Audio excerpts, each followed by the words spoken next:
All right, welcome back to the Podpastor, episode 29, I think that's where we're at. And excited, Mark, you're back, which is good. Yeah, I had to put my gold chain away because he went much bigger. Sorry. Wow. I put Someone mine knows away. the economy's doing He better. saw me last week. He saw mine. He's like, I'm one up and Dan. But anyway, I'm excited. We have my inner circle here today, and I'm really excited. We have Joe Basso, actually our cousin, and grown up our whole lives together, and then my business partner and good friend Chris Lodge. And I'm going to tell you a little about them. So Joe, and I wrote this, and I hope they approve of these, but Joe, a proud South Philly native, is the visionary owner of Pinnacle Life Group, the third largest independent marketing organization in the nation. That's impressive. That's impressive. That is way to take our family up a notch. Rooted in family and faith and a legacy of leadership, Joe, who's also a twin and blind in his left eye, just like my brother. He comes from a lineage of pastors, and we're going to talk about a little of that, and is dedicated to empowering others. With a guiding philosophy of people over profit, Pinnacle Life Group embodies Joe's commitment to elevating lives through meaningful impact. Known for his powerful presence on the stage and off, Joe regularly speaks to large audiences, inspiring and motivating people to unlock their potential and pursue transformative success. And I'm really excited to have you on here, Chris. I know you're excited, and yeah. And then my boy, and Chris Lodge, founder, financial coach, and back-of-house operations guy. Chris is a renowned restaurant professional based in Philly, known for his expertise in cost-saving strategies and financial acumen, with an impressive background working with esteemed restaurant groups like Del Frisco's, Double Eagle, The Capitol Grill, P.J. Clark's, Dog and Bull, Skyar Restaurant Group, and more. Chris approaches each business as if it were his own, offering invaluable insights to reduce costs while maintaining exceptional quality, and I can attest to that, worked hand in hand with him. Chris is from Hatboro, PA, and spent some time here in Philly, and we'll talk hopefully a little bit about that. Chris's passion has ignited at a young age for food. Starting with the humble beginnings as a dishwasher, he rapidly ascended to the ranks to become a seasoned chef with no professional experience, all self-taught.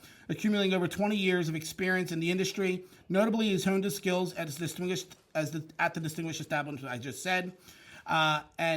He dedicates his free time to assisting other restaurants in crafting menus, developing recipes, generously sharing his passion and expertise within the culinary community. Wow. Chris is not only a high-skilled chef, but also a true ambassador for the restaurant industry. His unwavering dedication to craft, mentorship of others, and willingness to share his culinary knowledge make him an inspiring figure to all have the privilege of knowing him. Wow, that's all the time we have. Wait a minute, I got a question though for Danny. How are we going to vote on this? Same way. Who's your Last week, boy? if you watched last week, I voted. Wow. And lost. And won. Oh, wait a minute. Okay, so now we know you voted. Well, I only voted for House representatives. No, I'm kidding. No, kid, that's a big win. Yeah, but I wasn't asking that. What were you asking? Oh, no, he voted last week who was more successful. Oh, that's right. Yeah, Dan, that's right. Who was more successful? Joe Basso or Chris Lodge? That's a horrible way to start a podcast. He asked that last week. No, he said it last week. He did. He said it. I wanted to recap it. Yes. Are you still voting the same way? Am I voting the same way for where? Who was more successful? I forget. They're my inner circle. If you know me, you'll know my thoughts. So you got to watch last week's podcast before we to start. Find out what he really said. That's right. Go back. We only had 140 views, or a little more than that. But before we do start, we started. But I did bring gifts for our guests. There's a hat and a mug for Mark, for Lodge, and for Brother Basso, or Mr. Joe, Dr. Joe. Get out of here. But it's a hat that is our merch. Whole Armor, we are going to get a merch store up, and we've been talking about that. Also a mug, and next time we'll learn, because one of our guests did tell me I didn't put Podpastor on both sides, so it's a left-hander's mug, and I'm left-handed, so I was biased when I made it. That makes sense. But these guys are for you. We want to appreciate. Thank you. Thank you. The mic down. You and Mark are going to share. Me and Chris are going to share. That sounds like a plan. So yeah, just everybody hand one down real quick. So sorry if the audio in the beginning was a little odd. We're trying something new. We had a lot of people, more people than we ever had. So we tried the phone mic. So if you hear a little echo, thank you. Sorry about that. But we're back on track. We're just going to share mics. All right, sounds good. So that's their gifts. We want to thank them for coming. Thank you for watching. Don't forget to like, subscribe, and let's get into this podcast. I'm excited. Awesome. Yeah. So let's start with cousin Joe's family. And Joe's 33. 33. 33. So young. Yeah, very young. And actually, Lodge is 33. What? Yep. Let's go, baby. Both the same age that Jesus died, correct? 34. We're close. We're close? Yeah, right. 1 year old. If you read the NIV, Mark, you're probably right on. Oh, it was the other version I read. That's the one Uncle Dan reads. You're sitting next to me, dude. What are you doing? I'm not giving you the mic no more. It's it. It's over. Oh, no. But anyway, no. So, so Joe's our cousin, and to kind of tie the family in, his mom is my mom's niece. And that's kind of how that ties in. My mom had a sister, Joanne, who we all love dearly, and we lost her tragically not a few years ago anymore. It's crazy. Time flies. 5 years. Yeah, 5 years. 5 years. Yeah. And it was my mom's only sister, so my mom cherishes that side of her family. That, you know, she is so excited Joe's coming over for dinner today, and that has just made her week. So she's excited. She's watching. And before we get any further, we're going to roll the intro. And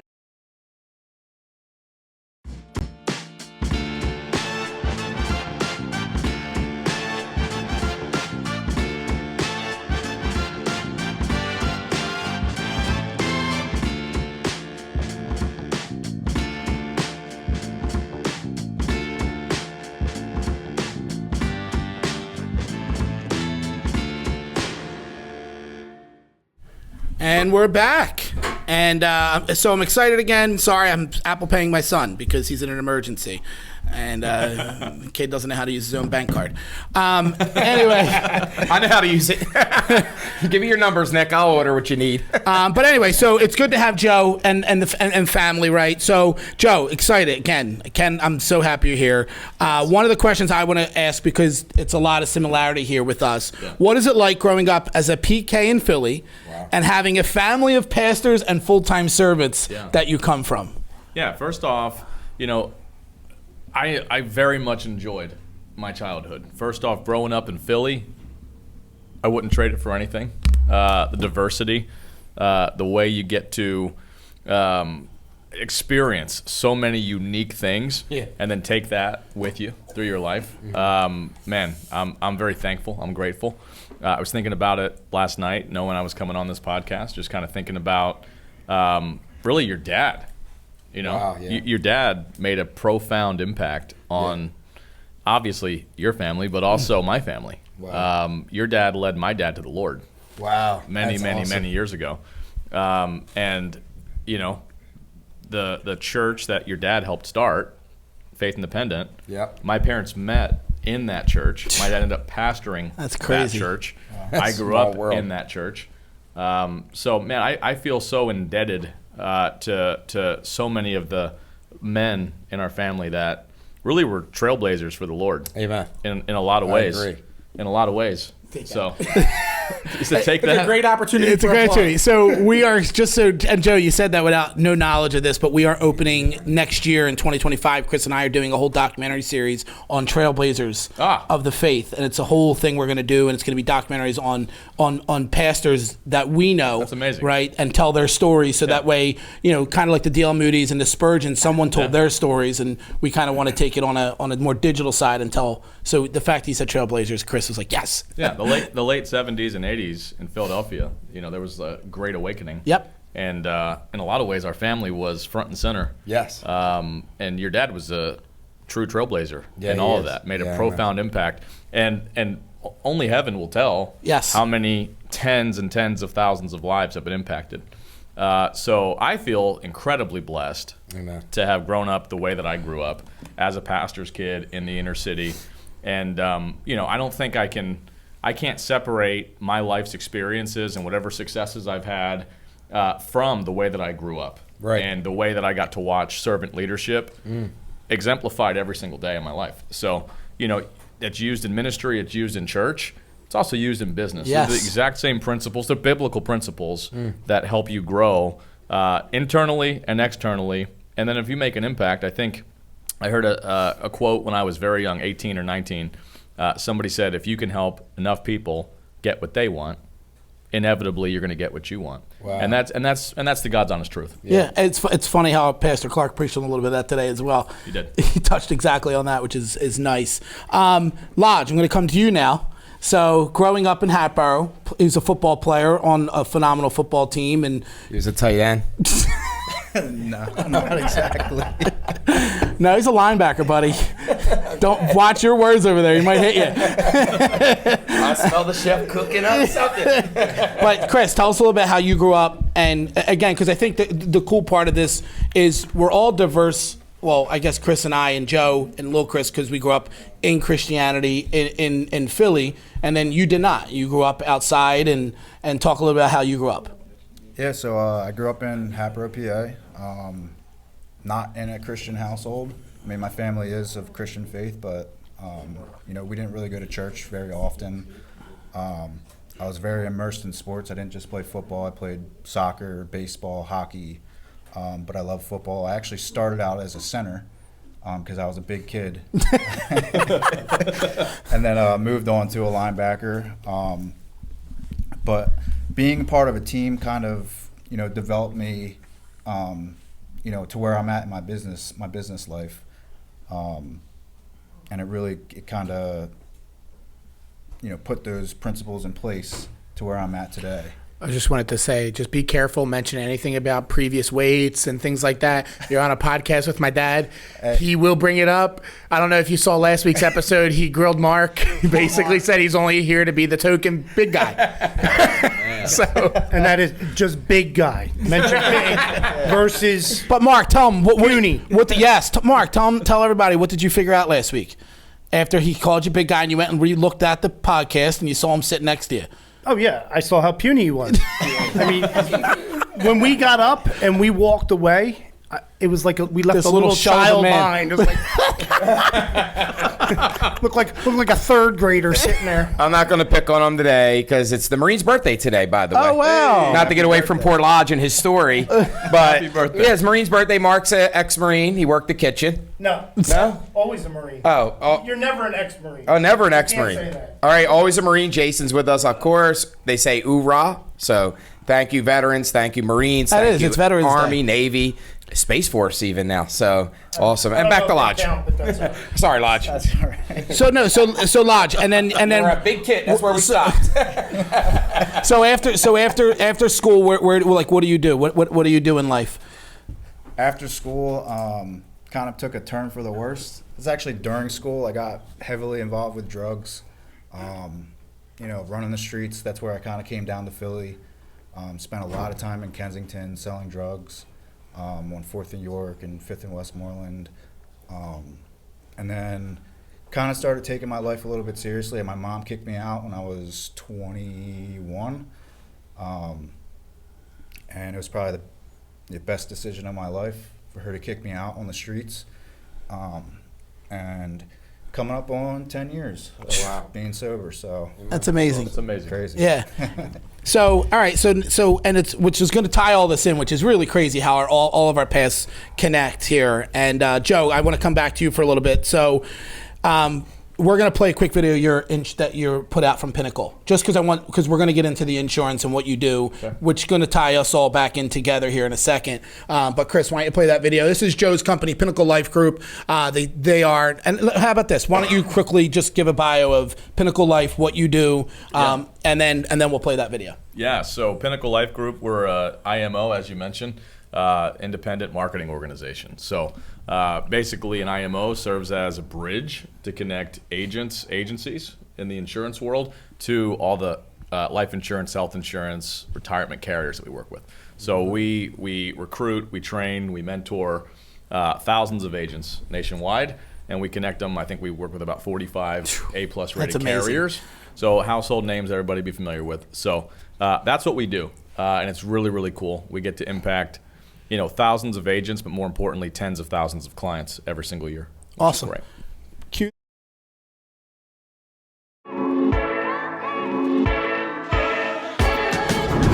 Here at Pinnacle Life Group, we have a lot of core values that guide what we do every day. None of those values are more important than that we will always put people over profit. Now, that wasn't a big jump for me because I grew up in a ministry household. My dad was a full-time or a lead pastor at a church, from the time that I was 5 years old. And so I got to watch both of my parents dedicate their entire lives to serving other people and quite literally expecting nothing in return. So for most of my young adult life, I thought that would be my path too.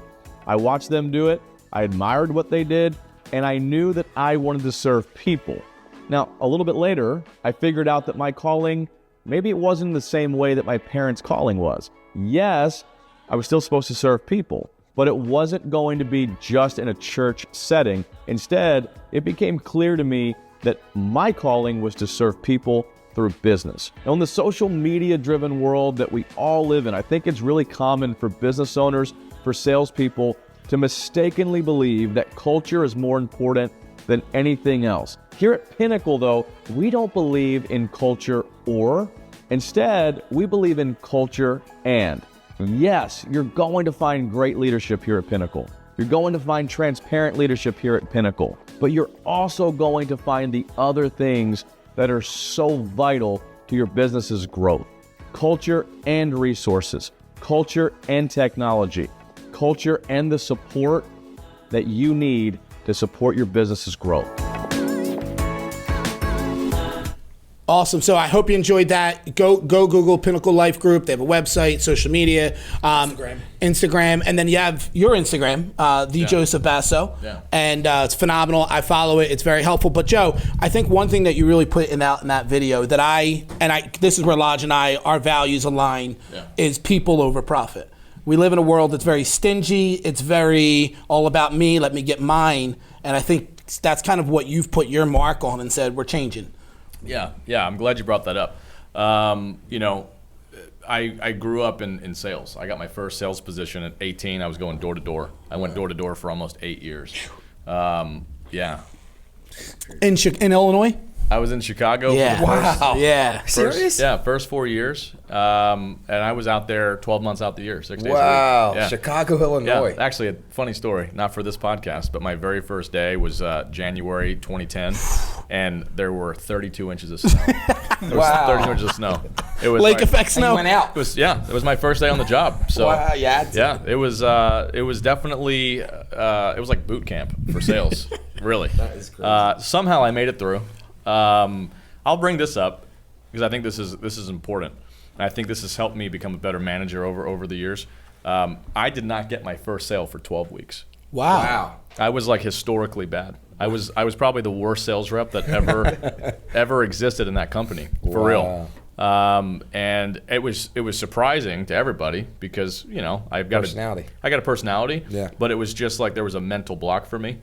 And I think I needed to go through that to help me understand having patience and understanding that it takes people time. There's a learning curve for everything, and I was blessed. I had a phenomenal mentor, the owner of that company, CEO of that company.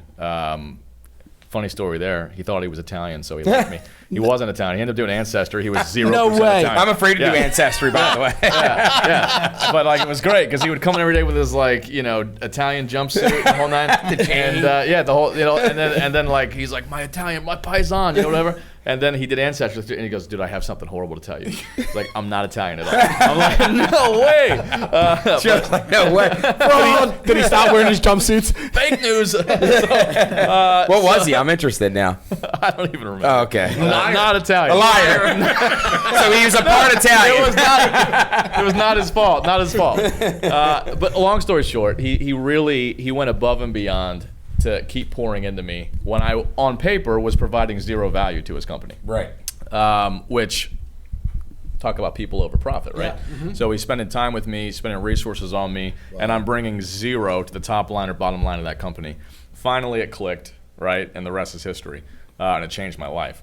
Wow. But I look back, and every single one of us here, and really everybody that's listening in, we're all a sum total of our life experience, and we're a sum total of the decisions that we make every day. Yes. Every single one of us. Mm. And so I look at the different people that God has brought on my path that have poured into me over the years, and even now, I've got great mentors, and I would not be who I am without that. So shout out to Jim Slavo, love you, bro. But thank you, Jim, because you made a difference here too. Yeah, no doubt. So all that said, I remember just I remember sitting there as an 18, 19, 20-year-old kid, and I'm watching people over profit exemplified. But in most sales businesses, right, the biggest issue that you deal with is retention. Okay. It's incredibly difficult to keep people in a commission-only sales environment. Very, very difficult. And because of that, you can almost get calloused to the turnover, right? Like you bring in 100 people this month, statistically, 8 of them are going to be there in 90 days. Wow. And so if you look at it where you're profit-focused, not people-focused, what you end up doing is you don't give the other 98 people or 92 people, you don't give them the same focus, the same opportunity, the same mentorship, the same opportunity ultimately.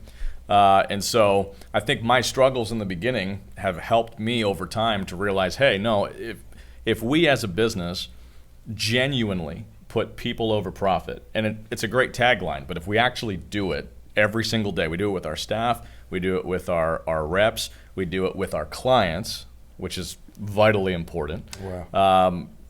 You know what's funny? You end up becoming much more profitable than the companies that put profit over people in the long run. I agree. And so people ask all the time, so what? Profit doesn't matter? You're a business. You're a for-profit business. I'm like, no, profit of course matters. Right. But the way that you grow and scale an organization, you put the people first and you make sure that they are profitable. Right. Because if they are profitable, your retention is fixed. And now now you have compounding interest and compounding returns inside your business. So people are profit. I just got to say, I'm sold. They're profitable. I'll take one insurance, please. Thank you. So, and it's funny because Chris and I, and this is where Chris and I met, and I'm going to let Chris tell a quick story of how he met me because my brother's going to love this story. But we met, and the restaurant industry very similar. High, like the retention's ridiculous. It's hard to keep people. They're always moving to the next restaurant, So we similarly have the same exact path here. And Chris and I, when we got partnered up at PJ Clark's, we kind of were like, no, we're going to put our people first. COVID was hitting, and we were like, yeah, obviously we need to make money to keep the lights on, but if we care about our staff, that's going to trickle down to our guest. Then the guest experience is going to be so overwhelmingly like, wow, these people actually care and smile through a horrible time that we're all going through. Yeah. It's just going to kind of roll back in. And it was the first time that ever company went into the black.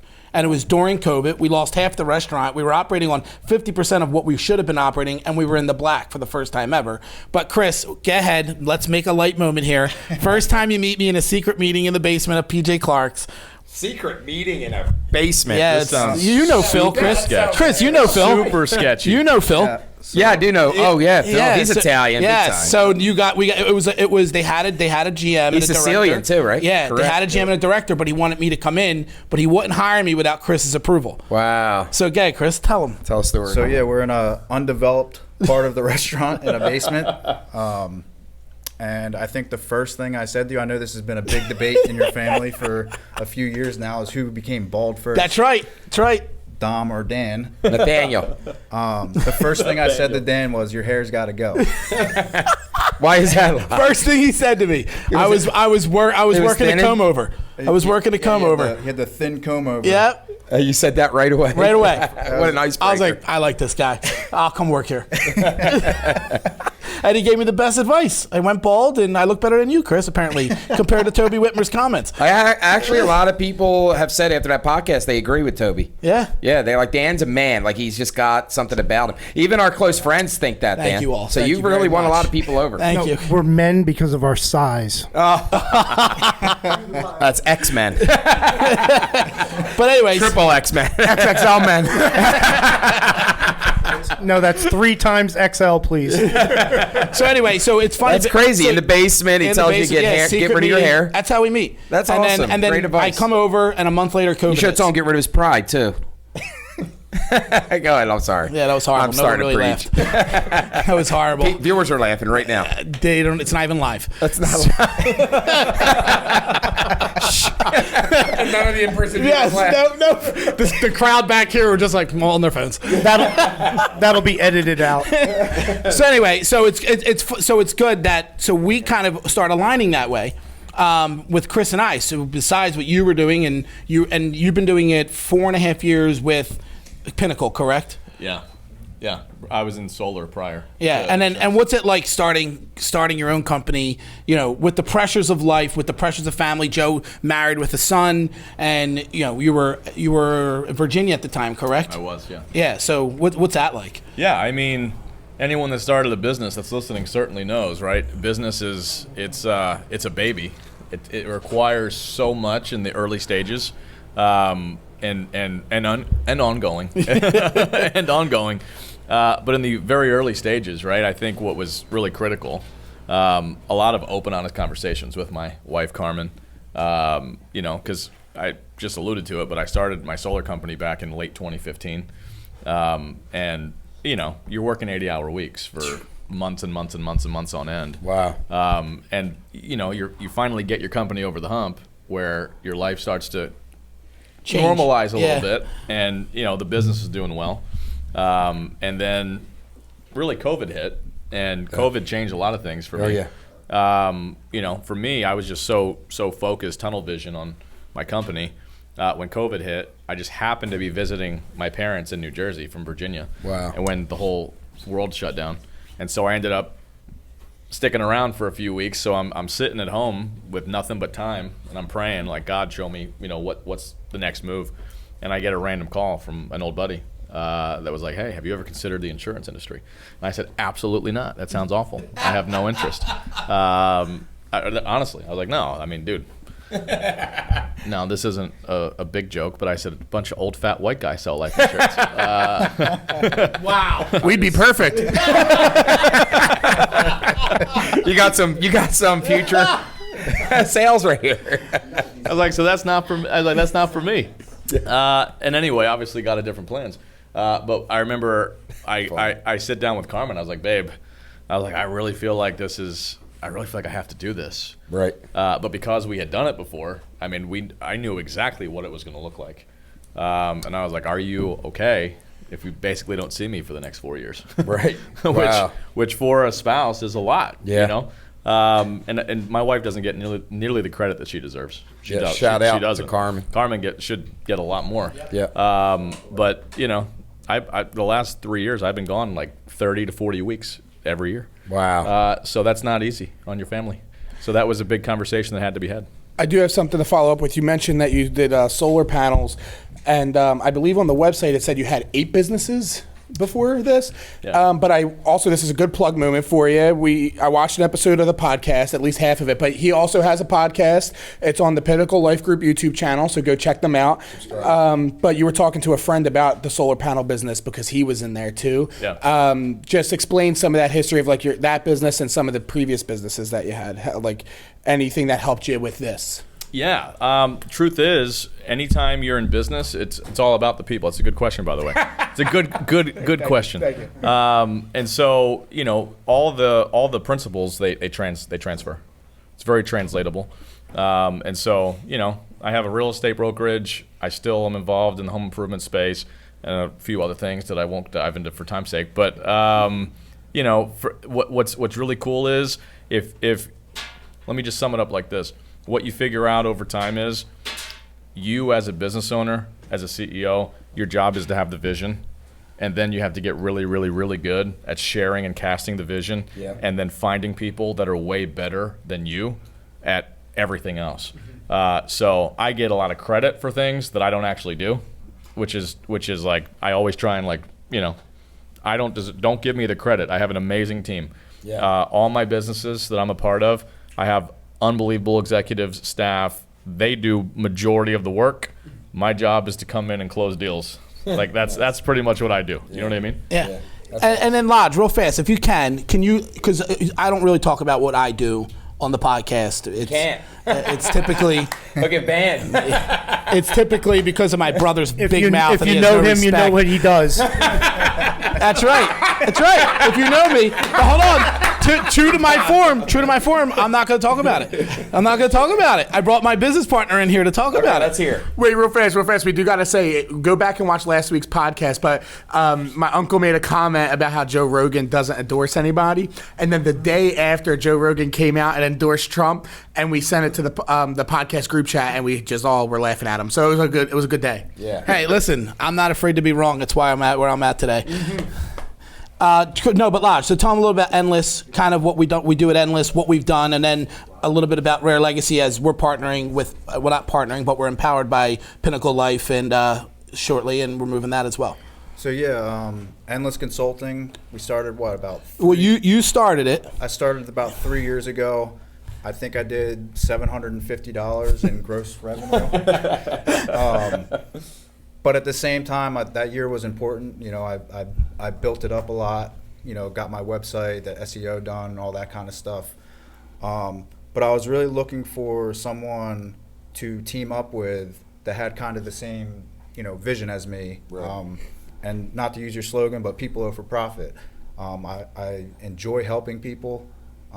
It's not all about making money. Yes, money making is important, but that's kind of why I teamed up with Dan. Dan came in part, it was 2 years ago? Yes, September, or well, no, it was probably July, summer of 2023. Yeah, so we did 37,000 gross last year, and the year's not over yet, but we're almost at $500,000 this year. Yeah, round of applause on that. That's amazing. So that's amazing. You know, go from $750 to almost $500,000 in 3 years is crazy. But the only reason we did it though is because we enjoy helping people, and we enjoy going into restaurants and well, it's expanded beyond restaurants at this point, but we enjoy going to places and helping their people expand on what they do. It's not about, you know, oh, let's grab this $150 or $1,000 here. It's really, we're really choosy and picky about who we want to bring under the Endless Consulting umbrella that we want to help out. And it's funny you said this about Dan and I have just recently started Rare Legacy Life. And I said the same thing to Dan because he approached me 6 months ago about going on this endeavor and I said, I don't want to sell life insurance. Just simply don't. It sounds like a gimmick, and I don't want to, you know, it's not helping people. And then I think I met Joe a couple weeks ago, and honestly, it changed my mind instantly. This is about helping people, whether if they work for you or even if you are selling them life insurance, you're helping someone's family while they're alive or after they're dead. I got a quick question for you though. Sorry to interrupt. Is his life insurance paid up? Probably not. All right. Well, I can't destroy the family that way. I actually need to go a new route with my life. It's the old America First. I forget the company. I'm not sure. We shouldn't mention a company on here. It's the wrong company anyway. Yeah, but we'll figure it out. But I need to. It's still there.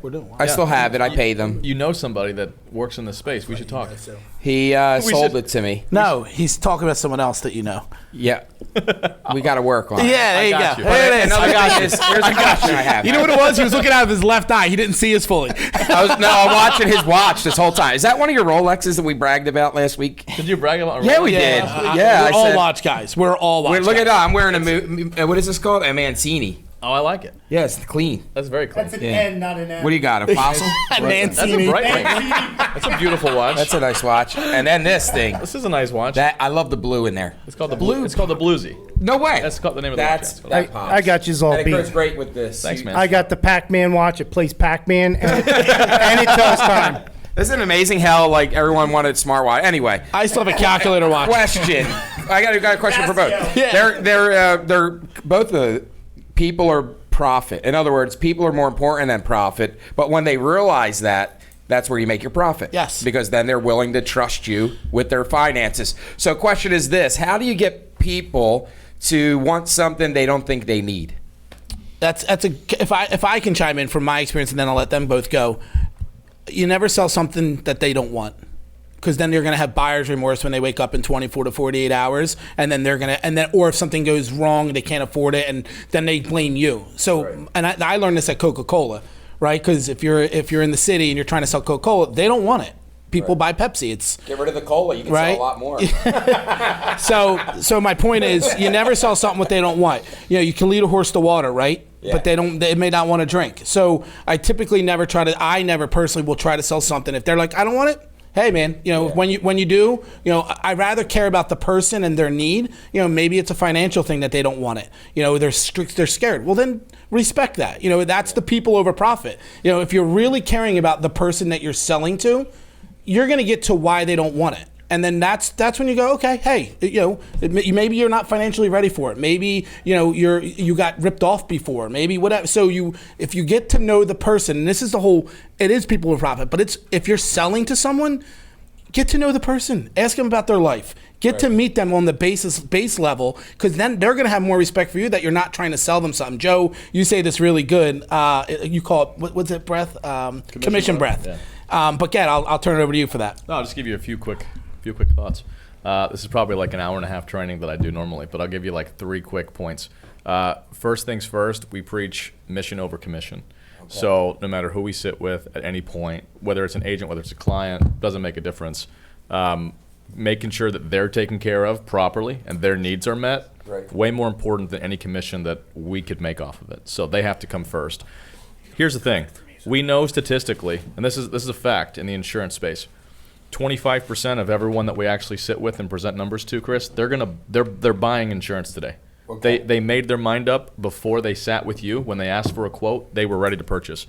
Another 25% though, dude, they're not buying. It doesn't matter what you say, what you do, they're not purchasing. The other 50% in the middle, that comes down to you doing your job the right way. Okay. So how do you do your job the right way? Sales is nothing more than education. You're problem solving. The clients have a problem. Now, financial literacy is a major problem in the United States. Correct. A major problem. People are spending $200 a month on Starbucks, and they're not insured. Wow. Right? So I'll never forget when I got married. I got married very young. I was 22. My wife was 20. I was making decent money, and I sat down with my financial advisor, and he said, how much life insurance do you have? And I said, I don't have any life insurance. Wow. And this was long before I ever considered getting into the financial services industry. And he said, Joe, I'm just going to shoot you straight. He said, when you got married and made a commitment to God in front of your friends and family, you committed to take care of your family while you're here and when you're not. Wow. He said, so you're doing a great job of taking care of Carmen while you're here. Right. But if you die tomorrow, she's screwed. Wow. And I want her penniless. No, just kidding. That's a joke. My wife's going to kill me. Not before you get life insurance.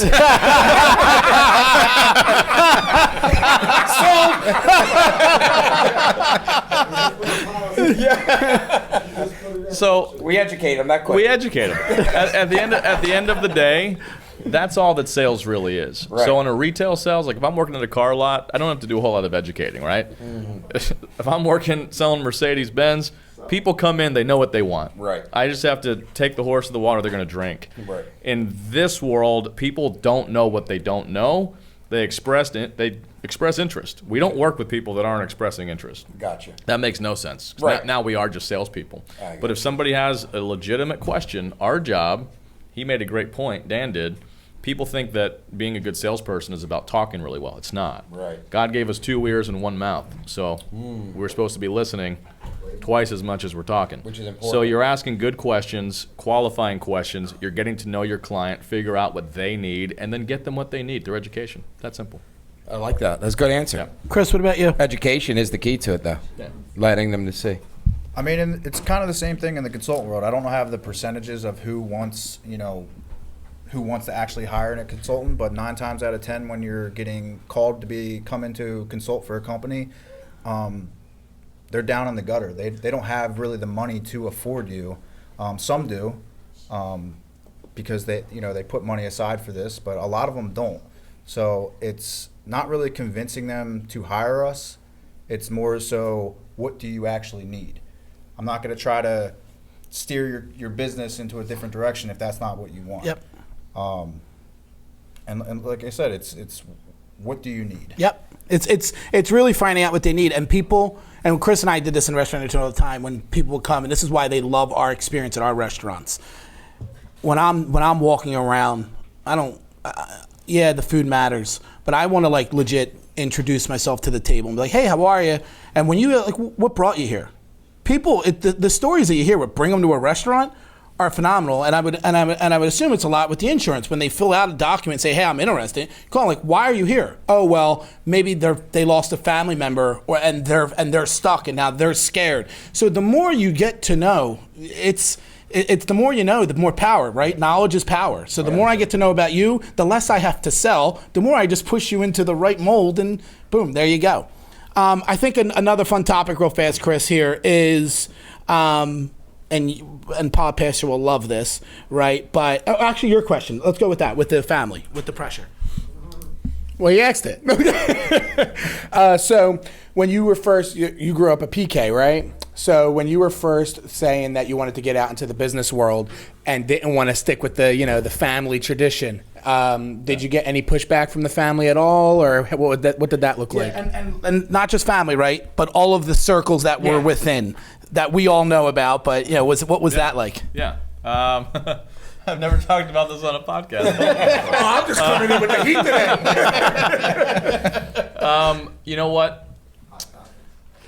I definitely had a lot of pressure from a lot of different people in my life. I had pressure from people that were closest to me. And by the way, I don't think about it as negative pressure. I genuinely don't. I've told this story before, and I mean this. Like, my parents sacrificed so much to give me what I had.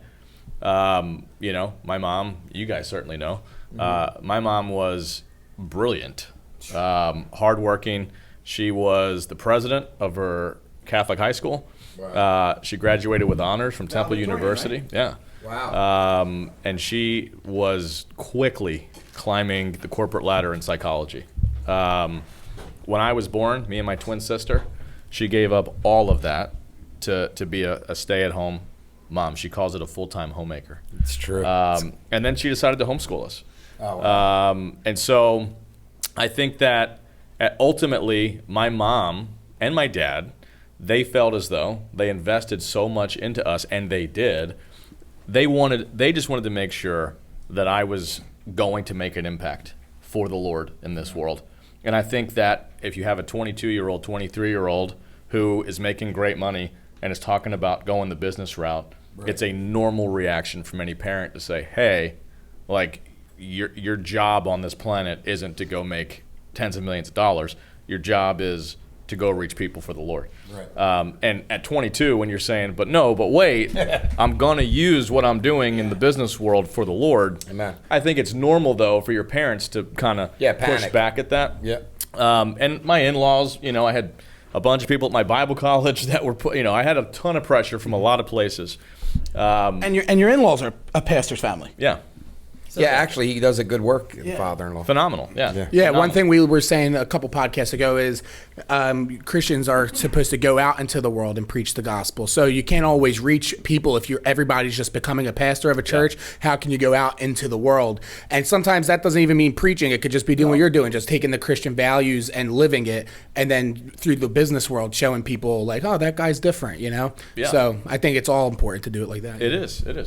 Yeah, and let me ask you this, because pressure, everyone has pressure. Everyone. We all have pressure in our lives, from whether the way we grew up, whether our circle of friends, our family, a wife, a child, whatever. You have pressures, and it's nervous. It's a nervy feeling. I'm always in that because I'm a serial entrepreneur, and I'm always starting something. So I'm always on the verge of like, do I really want to do this? Do I want to give it my all? There's always a risk. Always. Right? What would you say to someone listening to this conversation and hearing about not just life insurance, but maybe they're a decision that they want? Mark owns his own business, right? Yes. Right, Mark? I mean, to your point, right? Every day is a new day. Like, you can't rely on the money made yesterday. You have to, what is the cause? What causes all of us to take that leap of faith? And I think that's where the pressure really comes in, because if you don't have the faith, you're gonna fall to the pressure. Whether the pressure could be right, the pressure could be wrong, but if you don't make that decision, I think most people are just very, very scared of failing, and they don't understand that failure is not a final destination. Failure is a part of every entrepreneur's journey, and failure is pit stops on the way to your destination, which is success. So I failed in everything I've ever touched, I have failed and failed egregiously. And the key is you keep going, because all you're doing when you fail is you're figuring out what not to do. I saw somebody said you only fail when you stop trying. That's it. If you keep going, then you can never fail. 100%. Yeah. Mark, get it. Oh, what do you want me to No, say? I just want you to say, because you own your own business. How long have you owned it? But you took what caused you? I'm sure you had pressure. I'm sure you had all of that. I mean, the Lord's really just blessed me. I mean, I got to be honest. I actually had it was in 2010. I had almost like a COVID incident where I almost died. And when I came out of the hospital, I'd been doing exterminating. I'd been exterminating for 20 years. And, I'd always done the flea market on the weekends, just dabbled in it. Actually, I made more money on the weekend than I did all week. The only thing that held me back was insurance and stuff like that. And I found ways that I could, provide my own insurance and still do the flea market. And when I came out of the hospital, my job wasn't there anymore. And I just started doing the markets. My wife was in healthcare, and it was maybe a year that I did it on my own, and then I just brought her on. I guess just the Marine in me, I'm always so driven. I mean, we're just to the point where it's just really, insane as far as how we've grown. Right. I mean, I was actually just thinking of that today, this weekend. I was like, wow, we'll do sales in an hour what we used to do all day. Right. That's amazing. So, I've just been very blessed. But I'm not saying there isn't, there's times where, of course, you go through the winter, you go through the slow months, or just something happens with the weather, and you're like, oh, is this going to start going the other way? But we've just kept climbing. So, I've been very blessed with that. Yeah, and a quick shout out to the Podpastor and Chris, not to blow smoke up you, but you're very impressive. And I want to he's a full-time pastor. What he's done at Third Baptist Church, you got to come see it. He has transformed this building. The guy works night and day here, does it all by himself. He made a skate center downstairs. He turned it into a halfies court. He turned it into a little winter wonderland for fire pits and all of that. And that's phenomenal. I believe every pastor should do that for their church. Make a place for people to come to. Don't complain that they don't come when you don't make a place for them to come to. Right. So I'm really proud of that of you as a brother. But I'm also proud of it because it doesn't fully supply for your family. Right. The church. Yes. And you have taken, instead of going to the church and what we would say call leeching it, you have now said, no, I'm going to go out into the real world, and you deliver cakes Fridays and Saturdays all day, still find time to study and deliver God's word on Sunday. Mostly while I'm driving. Yeah. You work at the unions when you can during the night, still, unloading trucks. And again, the reason I'm saying that is you have 4 business people sitting at this table who we work extremely hard for what we get and what we do. And the same is to be said about a church and a pastor. It doesn't really, you have to be driven. And I don't want to exclude you here because I feel like we're talking about the business side of it all, but what you're doing, you're working as many hours as us, you're putting it in. Maybe the revenue dollars aren't like what a business world is, but you're getting that revenue in heaven because you're sacrificing. But what does it go for you in the ministry? Because this is where it crosses. And growing up as PKs, we understand it. Yeah. That not that the church is a business. I'm not saying that. Right. But when you operate it as people, right, and you're not trying to get profit from I'm padding my pocket like some of these evangelicals on church or on TV or whatnot, or even some people that we may know, you are really driven by God's word and for people. So how everything we've talked about, what's that? How are you hearing that? Yeah, you see it like Joe first said it. People are everything. Failure too. I still will fail. Failures are the fire that forges your future. Don't stop. You know how many times I failed? Trademark that. I should, but I'm a failure. I give God all the grace. A Christian Pinichetti mic drop moment. Yeah. Don't tell him failures that. He breaks them. are the fire that forges our future. And I did break it. Anyway, but no, it's a lot like that. No kidding. But it's all God. It is God's grace and God's strength, but you have to be invested into people. You got to, like you said, I do it because it's first. I think of my family first, too. I want them to have a place where they call fun. It isn't just church. It's fun. It's family getting together. They could come and skate. They could come and sit at a fire. So the Lord gives you vision. Sometimes I don't do what he tells me to do, and I fail. I learn from the failure, get back up, Just man falls down 7 times. By God's grace, we get back up. We go again, and we do it better. And I'm sure 10 years, if God gives me that much more time, there'll be things that I said, I can't believe I used to do that, you know? And that's just a part of it. But it is all about people first. Our slogan that we made for our church is Jesus first, others second, we are third. And so I want to live that's cool. that. Third Baptist. Yeah, Third Baptist. That's so really cool. I want to live that, even though I want to change our name. So going forward. Again? Yeah, I'm praying. I'm not going to drop it now. But we are praying to go to a different name. But just because I got a vision for it. I just see it's good for the neighborhood. It's good for a new look for the church. So, but if the Lord leads us that route. I mean, we established we are Third Baptist. We are from 1809. But that is a lot of that before. Is it going to be called the Podpastor Baptist Church? No, okay, I'll tell you the name. So you can pray about it. If you're a believer or you're a member, I would love to call it the Narrow Way. Because if you don't know where we're located on Broad Street. And the Bible says broad is the way that leads to death and hell, but narrow are the way that leads to heaven, and few there are that find it. I'm paraphrasing. And we know how he feels about people that are broad and people that are narrow. Yo, that's great. But it's wait, hold on. And just to tie that in, you were on Broad Street. That's what I'm saying. So I'm gonna open up a church across the street. It's gonna be called the Broadway. But the Narrow Way, you know, and you're used to the Broadway, or broad is the way. So to have the Narrow Way on Broad Street would be just a catch. And yeah, people won't well, you should have a church that tells you who you are and where you stand for. You'll know that when you go on our website and see our doctrinal statement, or you'll come in and hear the Word of God. Those who know us know what we stand for. Right. Yeah. That's the line. But a lot of business. So this is what makes, I believe, good businessmen. It's Christ first, and you could see that in them. People mean more than the money. Yeah, money's a part of it. It's a blessing. But the same here. We will never get investing if people didn't see they were loved. And we love your families and we love your children. And the hard work, just to test the church can't afford you. And I'm not going to beg them, because what you said is a key. We have to take care of our family on earth. So I do what I got to do. And then what you really said, we got to take care of them after we leave this earth, is a key. And I try to push our men to make sure, and women, they have life insurance policies. And now we know where we can go to really get some good ones. And I have one already. I've had it now for 3 years. And but I feel comfortable with that, knowing that, hey, if something, God forbid, happens to me because I'm a Trump supporter, because I get taken out, bad comments, or make bad comments, get killed. My wife she owns the house. She'll be able to pay off some debts and then, make an investment. We sell afterlife insurance here. True. Hey. That's true. But I don't think if you follow Joe Basso, you'll see he's after the soul also. Yeah, and also I was going to ask Joe real fast. So, Joe, you sent a video to Chris and I, and we both watched it. And Chris, it's funny because Chris has watched me. Chris didn't know me. He watched me. Chris, Lodge? Yeah, Lodge. You don't watch me. You only have one eye. Take it easy on us one-eyed people. I got your back, Chris. Yeah, you got someone here.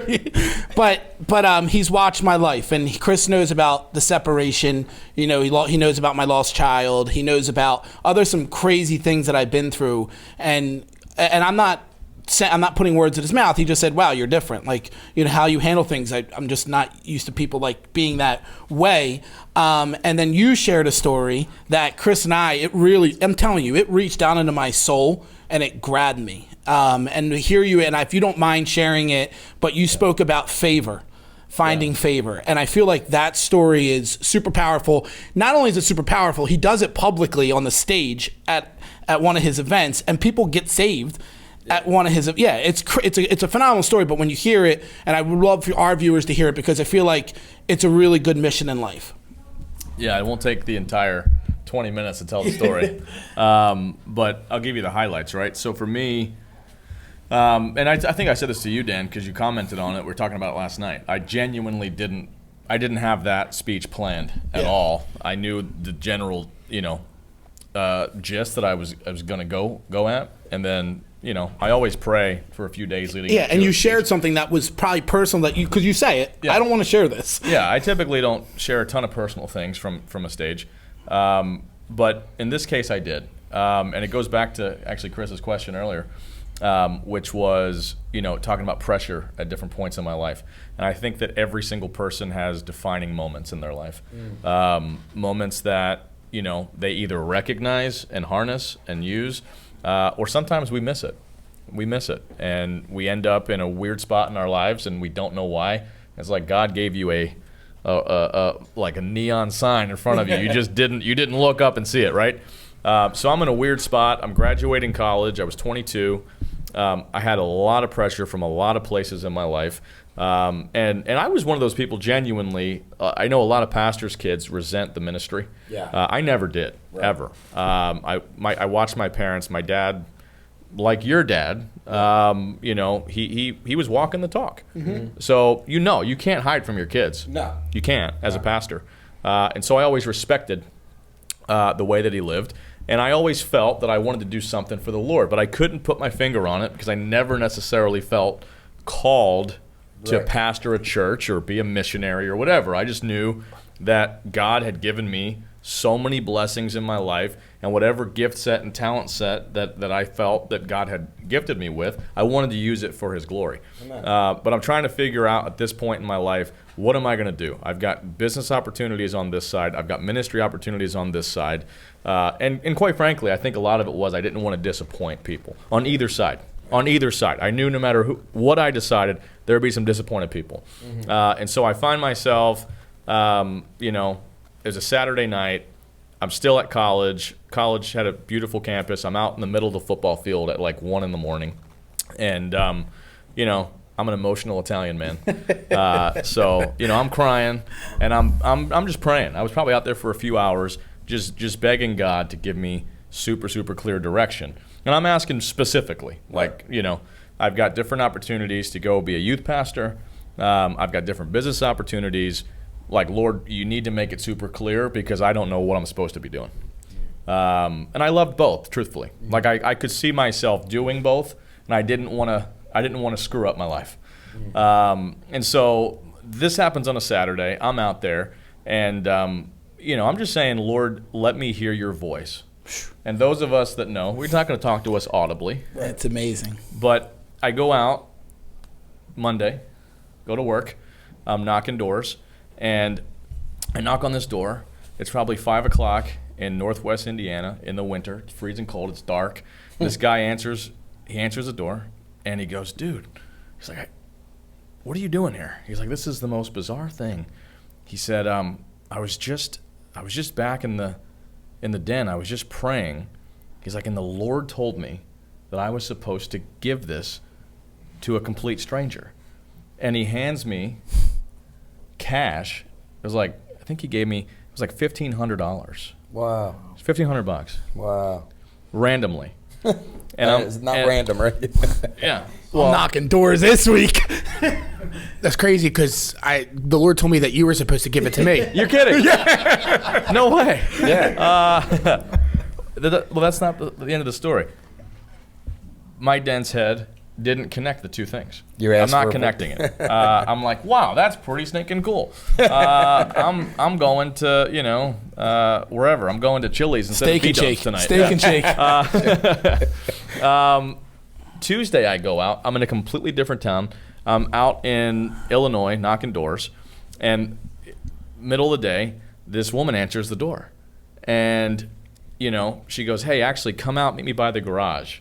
So she opens up her garage door. We're standing there talking. She goes, hey, I run a nonprofit, and this is the most bizarre thing, but we just met with the board, and we're talking about we really want to help out college students.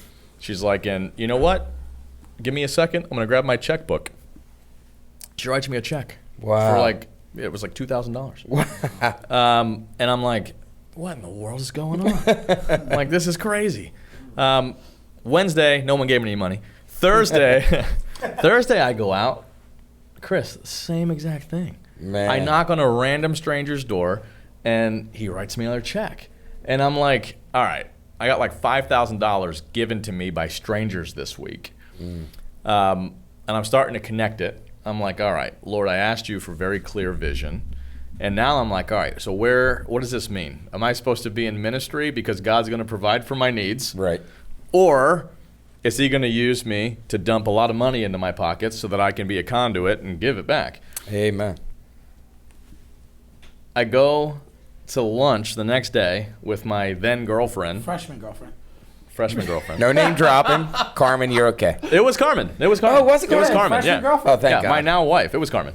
I got nervous. No, we're sitting there. This almost turned into a Jerry Springer. No. And now the girlfriend. Let's bring her out. Carmen would kill me. Got life insurance? Lots. It actually scares me how much I have because I'm like, dude, if she gets too mad, I'm done. Yeah, exactly. Don't tell her. But my wife sits down and she goes, oh, dude, she's like, you won't believe this. She's like, my roommate, she's gonna have to leave school. And I'm like, what did she do? Did she get kicked out or something? And she goes, no, she hasn't been able to pay her school bill for the last 3 months. Wow. And so she's going to be financially withdrawn. And wouldn't you know, the amount exactly what she needed was exactly what I had been given. Wow. And so I got to go into the finance department, and the girl, still to this day, she has no idea that I paid her school bill. Wow. Unless she listens to this, she's going to figure it out. But she's actually one of our faithful viewers. But my point is, the Lord basically solidified for me, hey, for whatever reason, I've blessed you with the gift of making money, but it's not for you. Right. It's not for you. Yeah. Your job is to go bless other people that are in positions that you're not. Right. And so that was a defining moment in my life. I have something that just I thought about as you were telling that story. You said it's you went out multiple days and got money multiple days and you weren't connecting the dots. Do you think that if you never connected the dots that you'd still be getting money from strangers like to this day, just for no reason? Man, oh man, we should give it a whirl. Listen, but isn't that how he works? Yeah, 100%. And so I love that because, as a dad, I had that same vision for my kids. They don't have to be a pastor to be successful for God's work. Yeah. It's what God leads them to do. And boy, do we need more young men and women in politics, more young men and women in business, more young men and women in the doctor, in hospitals. I mean, that are not afraid. They know who they believe in. They're not afraid to share it, but they live by his standard of light, I'm going to say one more thing on this topic before we move on. We just finished our 5th orphanage, Pinnacle did. Wow. So we built 5. What? We have a goal to do 100 orphanages. And actually, I'm leaving on Friday morning. I'm going to go to Guadalajara to visit the last orphanage we just tell me built. that God's hands out upon this. And check this out. We have 12, they're young men. They're 20 to 25 years old. 12 of them, they go soul winning 40 hours a week. Wow. In Guadalajara. We pay, me and my business partner, Gabe, we pay them. Right. Right? The amount of fruit that is bearing. And we've got Guadalajara, Ghana, we have one in Pakistan, we have one in Liberia, the other one is escaping me. But it's unbelievable to see, what an American dollar can do. Wow. In third world countries, the thousands of lives that are getting impacted. It's just, it's unbelievable. Isn't that crazy too? Because you're on a field when you ask God, and then God puts you on a field. Yeah. There he wants you. Yeah. That's small. I mean, and it's great because, if Joe became a youth pastor, right, and not that it would have been a bad route, and not that you wouldn't have affected lives, but you wouldn't have been putting up orphanages. Someone had to do that. God had to put someone in that position to do that. Yeah. And if you would have said no, he would have just went and got. He would have used someone else. He would have went and used someone else. And again, that's where the pressure comes in. And you can ask my kids, my number one goal in their life. That's all I care about. Know God's voice. Yeah. I don't care about anything else because nothing else matters. Because when you're in that moment, and we all have been in that moment, and we all will go into that moment. If you don't know God's voice, you don't know the right decision. Yeah. But when you can really tune it out and know God's voice, he's in control. You can go, oh, that's it. I'm good. That's crazy too, because Elijah was up on the pinnacle. And he heard the earthquake and the fire, and he was the still small voice. Yes. It's not the big things we think that God really wants. It's just listen for his voice. It's him. Knowing him. And because my sheep hear my voice and follow me. It's, again, when he told that story, when I saw that video, I legit got chills because Lodge can tell you this. Through COVID, I have the story of Job, right? I lost everything. If you remember, my car gets smashed outside mommy's. Yeah. I lost my job. The kids weren't living with me. They were staying with Laura. Yeah. I lost my house. I was living at mom's. and I legit. That's because you lost your Job. I lost my hair. I lost my hair. I lost my hair. All right. I lost everything that was important to me. I lost it all. I lost it all. And I remember sitting at the table, and Mommy was really stressed about me. She really thought like this kid's like gonna lose, like he's gonna mentally just break down. And I'm sitting at that, and I'm having coffee, and she's like, she doesn't have, Mommy, she doesn't know how to talk to me. She's like, are you okay? And I was like, yeah, Mom. You know what I learned after my car got smashed? God knows. Yeah. What am I stressed about? Like, at the end of the day, maybe it's me always because I'm a businessman and I know how to go make $1 and I know how to fix my own problems. Maybe it's time that I just take a seat and know God's God and let God be God. And it's really taken a hold of my life. And I go through, financially, we own our own business. Sometimes we're in the tops, and then sometimes we come down. It doesn't matter. I go through things with my kids and some serious things and again, I know God's in control. I know God's voice too now. And it took me so long because I relied on Dad's voice, and that's not his problem. That was mine. But now that I've really differentiated between them both, knowing God's voice really is the key. And that's what I love about your story is you're out there, you're kind of asking for the fleece moment, Gideon, right? The fleece moment. And we all have those moments in life. And if you haven't, you're going to have that moment. Think about, too, Samuel's mom. She gave him to the house of God thinking he's going to be a priest, a prophet, whatever. And then God takes him, makes him the wisest, am I right? No, Samuel was a prophet. No, who am I talking about here? Come on, help me out. You had it right. Samuel. It is Samuel. Yeah, God with us, right? And God used him to do exactly what God wanted done. What she wanted done and what he wanted done. Yeah. She dropped him off thinking that he's going to just serve there. Right, but who was the high priest at the time? And he was messing up with his kids. Jehoshaphat, I want to say? No, he started with an H, I thought. Trivia now. But anyway, she dropped him off thinking they were going to cultivate him. He had two bad sons. And God, yes, Hophni and Phinehas were his boys. And God calls him out of that. Yeah. She has no clue. She's thinking, I'm dropping him off. They're going to take care of him and raise him up. And God calls him away from all of it. Well, what I wanted to get to, he heard that voice. Yeah. He said, go back, and next time you hear that voice, say, here am I, Lord. It's amazing. Yeah, so that voice is the key. I'm crazy, so people think Pastor Chris going into it wasn't my dad that put me in. Matter of fact, Pop tried to keep me out of it. Like, no, you're dangerous. And then the Lord, his voice.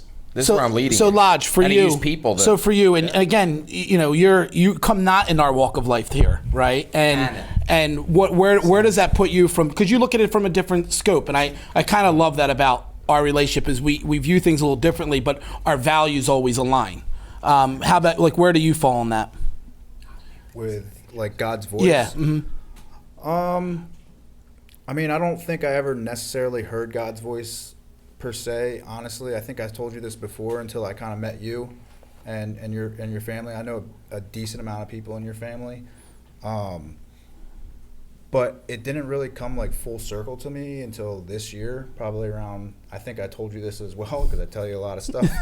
But kind of in April where I kind of just let my life go, and maybe not necessarily in the scope of what you guys do it in in a church or anything like that, but I did it at my house, and it's changed my life. From April to now, my life is significantly changed, just following him. And just letting him take care of it. Yeah, it's life changing. And if you haven't, it's not what you do. It's not your church attendance. It's not any of that. Yeah. Right, Chris? Exactly. That's what I say a lot. It's not life change. It's exchange. So I'm giving up my life for his. I'm giving up control. Mark says, he that keeps his life loses it. Yeah. But he that loses his life shall find it. And by losing ourselves, we find God's plan for us. And man, there's just... and again, I don't want to share anything that I'm not allowed to share here, but I was going to bring up a little similarity with your kids, if you don't mind. So something that's close to Joe and Chris is they both have young boys that have been diagnosed with something, and it's crazy because they just met 2 weeks ago? Yeah. 2 weeks ago. And they hit it off clearly, and then we got deeper in the conversation, and they talked about their sons, and he's like, oh, my son's this way. He's like, oh, well, my son's this way. And there's a lot of people out there that are, and the reason I'm saying I don't want to share anything, I'm not allowed. So, but I think it's really important that's why Chris, talking to people on just a base level, goes into sales, goes into people over profit, you really find some common ground besides what we all hear, right? The politics of life and the right and wrongs of life. If you actually just talk to someone and get to meet them on a base level, you find out, because no one would ever think that a drug dealer, former drug dealer who is self-made would meet someone who's, and not that, but like theologically on point, graduated from Hiles and well-versed, but no one knows the struggles he went through. Right, it looks like all posh because but the guy worked, and it's like, bam, you sit there and talk for an hour, and you have way more in common now than you don't. 100%. And it opens the door for growth, and that's kind of why that really kicked off Rare Legacy. I wasn't going to push Chris into it. I said, hey, this is what I want to do. I really want you a part of it, but I want you to make your decision. We're not making a decision until you meet Joe. You meet Joe, you talk to Joe, then we'll talk. And then they met, and he's like, we're in, let's go. But it's funny how, right, some things just, you don't know what walk of life is going to bring you in network with someone else. And that's the point of it all. Oh, Jesus was after people. He could have just stayed in the temple, which he did at 12 years old. He was a genius. Obviously, he's God. And he's preaching, and they're like blown away. These men who know the Bible, the law, they're just like, how in the world is a 12-year-old? But then he went and sat with sinners. He could have stayed just in the temple and shown who he was. But he wanted to sit with sinners to get to know them and them get to know him. And he's all about relationship. So that's the key. What's that, Dan? He said he gets us. Don't let's start with this. It's over. Listen, that's over that commercial. I actually, it's crazy. I watch a lot of political podcasts. And I don't know if you guys ever heard of Charlie Kirk, but he's a big, turning point, Shout out Charlie Kirk. He's a big viewer of the podcast.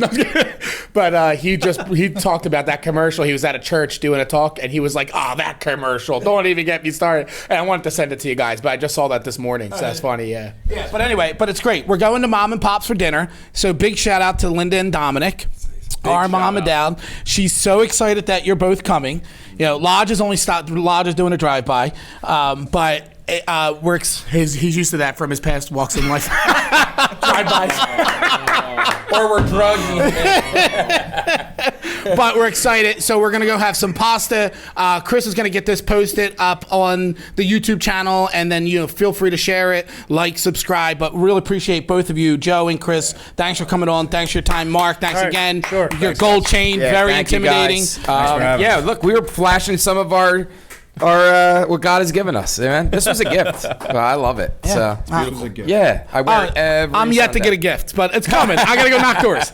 You get with Joe, you're gonna have a Rolex, bud. You got plenty of hair on that arm. Yeah, shave it. That's that's a heck of a gift. Thanks for having us on. It was an honor. Yeah, that was our pleasure. Listen, we can learn it, and God bless you. And please go to Joe. What's the YouTube? The Pinnacle Life Group. The Pinnacle Life. Pinnacle Life Group. Yeah. Go subscribe, like it, share it, and then see what this business is all about, and see where you can really get help and help others.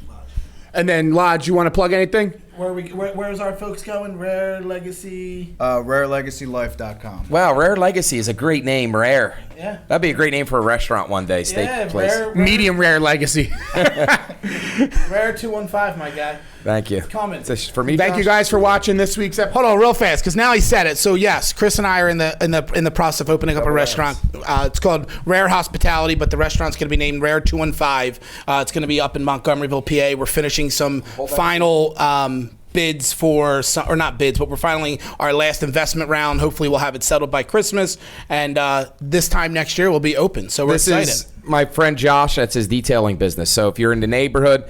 And it's M&M's? Double M's. Double M's. Double M's. You couldn't do M&M, obviously. Yeah, obviously. And, That's my company. Yeah. You could have put M&M's nut free. Nuts free. Well, Nuts. You're nuts. You can't have M&M. We would have got sued all the way around. Yeah. We had the candy company, we had the wrapper, and Yeah. the initials were MM, so it stands for mobile maintenance. I like that. And Mobile Mark, what's the name maintenance, of your company? M&M merchandise. Really? It seriously is. Yes. Wow. Mark and Michelle. We're back to the M's. We thought we got There you go. Hallie's about to come up and be like, all these M's. All these M's. Man, this just coming full circle. Yeah. Thank you guys for watching this week's episode. We hope you enjoyed. Leave a comment down below. Go check out their pages. Go check out their companies. Also, the Christmas movie. is coming out December. It's the 22nd. So make sure you come out and watch that. We're actually going to go film that. By the way, the first 100 that come in person to see it will get a free Christmas ornament from the Podpastor. It'll be something you want to hang on your tree. It won't say Podpastor. It'll say Redeemed. That's the name of the movie. That's the name of the movie, Redeemed. And we're going to show a trailer to close out the episode. So we hope you guys enjoy. And we love you. See you later. Good job. We're going to take a... I just can't shake this feeling that there's somebody out there that needs that hope and encouragement that we have. It's just about walking together. I shouldn't have come here. At times, you're just planting seeds of faith, but those small acts of truth and kindness can have a profound impact on a person's life. Okay, I guess I'm in, but I have to ask a question. Why do a Christmas play when you could do a Christmas movie?